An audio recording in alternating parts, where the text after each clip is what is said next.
Iran নিয়ে দ্বৈত ভূমিকায় জড়িয়েছে পাকিস্তান। একদিকে শান্তির দূত, অন্যদিকে যুদ্ধে অস্ত্র ও সৈন্য সাপ্লাই। বিশ্বের দৃষ্টি যখন ইরান আমেরিকার যুদ্ধবিরতির দিকে, ঠিক তখনই সৌদি আরবে বিশাল এক সামরিক কূটকৌশল চালিয়েছে পাকিস্তান, যা পুরো অঞ্চলের ভূ রাজনীতির আগুনে নতুন করে ঘি ঢেলে দিয়েছে।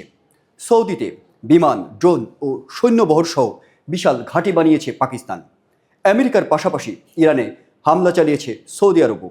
প্রশ্ন উঠছে, সেই হামলায় কি পাকিস্তানের যুদ্ধবিমান ও অস্ত্র ব্যবহার করা হয়েছে? তাহলে পাকিস্তান কি দুতিয়ালির ভূমিকায় থেকে ইরানের সঙ্গে ডুয়েল গেম খেলছে? পাকিস্তানের এই দ্বৈত অবস্থান নিয়ে এক্সক্লুসিভ প্রতিবেদন প্রকাশ করেছে রয়টার্স। সেখানে দেখানো হয়েছে দেশটির এক হাতে যুদ্ধবিরতির সাদা পতাকা, আর অন্য হাতে সৌদি আরবের আকাশ ও সীমান্ত রক্ষার জন্য ভয়ঙ্কর সব অস্ত্র ও সৈন্যের যোগান। পাকিস্তান ও সৌদি আরবের মধ্যে গত বছর হয়েছে গোপন এক প্রতিরক্ষা চুক্তি। সেই চুক্তির আওতায় এপ্রিলের শুরুতেই সৌদিতে পাঠানো হয়েছে 8,000 পাকিস্তানি সৈন্য। প্রয়োজন পড়লে পাকিস্তানি এই সৈন্যের সংখ্যা 80,000 পর্যন্ত হতে পারবে। পাঠানো হয়েছে 1 স্কোয়াড্রন JF-17 যুদ্ধবিমান, 2 স্কোয়াড্রন আক্রমণাত্মক ড্রোন, চীনের তৈরি শক্তিশালী HQ-9 বিমান প্রতিরক্ষা ব্যবস্থা এবং যে কোনো মুহূর্তে সৌদি জলসীমায় মোতায়েন করা হতে পারে পাকিস্তানি যুদ্ধজাহাজও। কিন্তু সবচেয়ে বড় চমকটা লুকিয়ে আছে চুক্তির গভীরে। এক দেশ আক্রান্ত হলে অন্য দেশও তার প্রতিরক্ষায় ঝাঁপিয়ে পড়বে, এমন বাধ্যতামূলক ধারা। আর এর চেয়েও ভয়ঙ্কর, সৌদি আরব এখন পাকিস্তানের পারমাণবিক ছাতার নিচে চলে এসেছে। প্রয়োজনে পাকিস্তানের পারমাণবিক অস্ত্রও সৌদি আরবের সুরক্ষায় ব্যবহৃত হতে পারে বলে রয়টার্সের প্রতিবেদনে উল্লেখ করা হয়েছে। কিন্তু সৌদি ও পাকিস্তানের মধ্যে কেন এই বিপজ্জনক খেলা?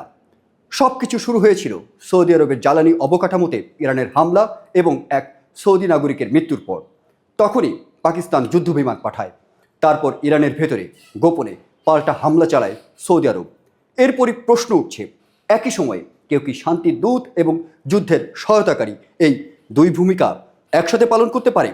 সৌদি আরবে বিপুল সামরিক অস্ত্র মোতায়েন নিয়ে এখনও টু শব্দটিও করেনি পাকিস্তান। নীরব রয়েছে সৌদি আরবও।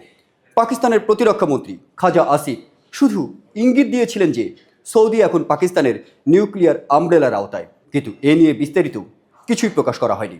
তাহলে পাকিস্তানের এই দ্বৈত ভূমিকা নিয়ে ইরান কি ভাবছে, এই প্রশ্নও আসছে এখন।